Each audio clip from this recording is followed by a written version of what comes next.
Hi friends, ఈరోజు interesting audio నవల వచ్చేసి పటేలా పెనిమిటి. మనకు అన్ని కులాలు తెలిసి ఉంటాయి. పటేలా అనే పటేల్స్ కూడా ఉంటారు. పటేల్స్ కూడా ఒక కులానికి చెందినవారు. ఈ పటేలా కులానికి చెందిన వాడే మన హీరో శివప్రసాద్. శివప్రసాద్ ఈ పటేలా కులానికి చెందినవాడు. అందరు ఈయనని ఊర్లో పటేలా అంటారు. ఇతన్ని లవ్ చేస్తున్న అమ్మాయి ఇతన్ని పటేలా అంటుంది. అందుకే పటేలా ఆడియో నవలలో పటేలా పెనిమిటిగా పెట్టబడింది. పటేలా పెనిమిటి అంటే హీరో ఒక అమ్మాయిని డీప్గా లవ్ చేస్తాడు. 1998లో తన జననం జరుగుతుంది. 2025 కల్లా అతనికి 26 సంవత్సరాలు ఉంటాయి.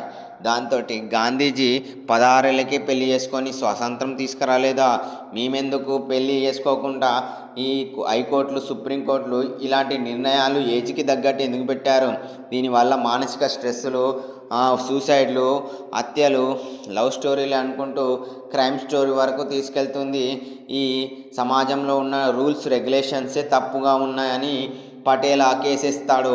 ఈ కేసుని అందరూ తిరస్కరించి దీని వాదనను జడ్జి వరకు తీసుకెళ్తారు. జడ్జి కూడా ఏం చేయలేకపోతాడు. ఫైనల్గా 16 ఏళ్లకు పెళ్ళైన గాంధీజీని మనం 10 రూపాయల నోటు విన చూస్తున్నాం, 100 రూపాయల నోటు విన చూస్తున్నాం. అలాంటప్పుడు మనకెందుకు 16 ఏళ్ళకు పెళ్ళి లేదని ప్రశ్నని రేస్ చేస్తాడు పటేలా.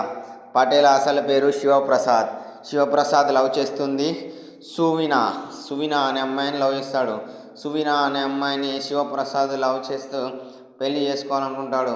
అయితే ఏజ్ గ్యాప్ తోటి ఆమెకు 20 సంవత్సరాలు ఉంటే హీరోకి 26, ఇట్లా 5 సంవత్సరాలు గ్యాప్ ఉంటుంది.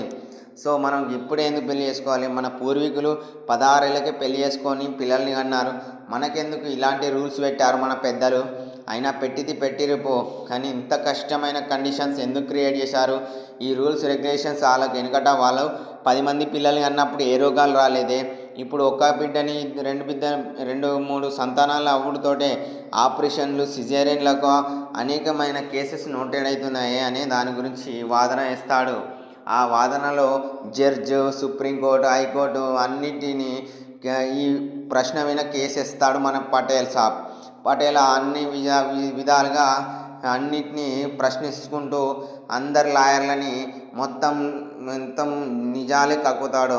ఎన్ని తప్పులు జరుగుతున్నాయి సొసైటీలో, ఈ రూల్ వల్ల ఎంతమంది సూసైడ్ చేసుకున్నారు, ఉరేసుకొని చచ్చిపోయారు, ఎంతమంది లవ్ ఫెయిల్యూర్ అయ్యారు, లవ్ మ్యారేజ్ జరగకుండా అరేంజ్ మ్యారేజ్ తోటే వెనుకటి ఉన్న సంబంధాలతో ఉన్న వాళ్ళకి ఉన్నంత సొమ్ముతోటి పెళ్లి చేసేవారు.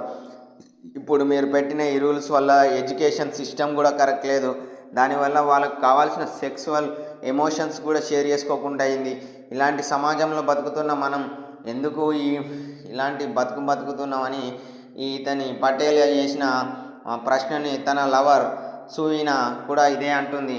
కోర్టులో జడ్జిమెంట్ ప్రకారం అందరికీ 16 ఏళ్లకు పెళ్ళి ఇవ్వలేం కదా, 20 ఏళ్ళలోపు పెళ్లి చేసుకునే అవకాశం కల్పిస్తుంది కోర్టు.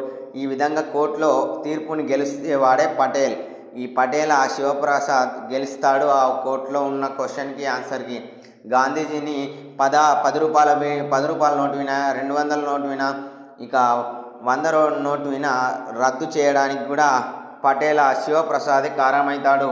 సువిని దీనికి ఎంతో జడ్జిని ఇవన్నిటి చేసుకుంటారు. ఇలా కేసు అయితే ఎలా గెలిచాడో అలాగనే శివప్రసాద్ సువీన్యను పెళ్లి చేసుకుంటాడు. సువీన్య పెళ్లి చేసుకొని హ్యాపీ లైఫ్ని, గ్రాండ్ లైఫ్ని ముందుకెళ్తుంది. ఈ విధంగా గాంధీజీకి 16 ఏళ్ళు పెళ్ళైనప్పుడు లేనిది అనే ఈ టాత్ ప్రతి ఒక్కరికి చేర్చే విధంగా చేసిన మొదటి వ్యక్తి శివప్రసాద్. ఒక పటేలా కులానికి చెందిన పటేల్ సాబ్. ఇతను జడ్జిగా జడ్జి ఎన్నో రకాలుగా ఇతని ప్రశ్నలు అయితే దాని అన్నిటికీ జవాబు కలెక్ట్ చేసి వివరించుకొని అన్ని సాల్వ్ చేసి ఇలాంటి నిజాన్ని బయటకు తీసుకొచ్చి సమాజ స్పృహ కల్పించాడు. అందుకు కొంతమంది ఇతన్ని గిన్నిస్ రికార్డులో కూడా ఎక్కిస్తారు. ఇది ఫ్రెండ్స్ శివప్రసాద్ పటేలా ఆడియో నవల స్టోరీ. ఇది ఫ్రెండ్స్, బాయ్.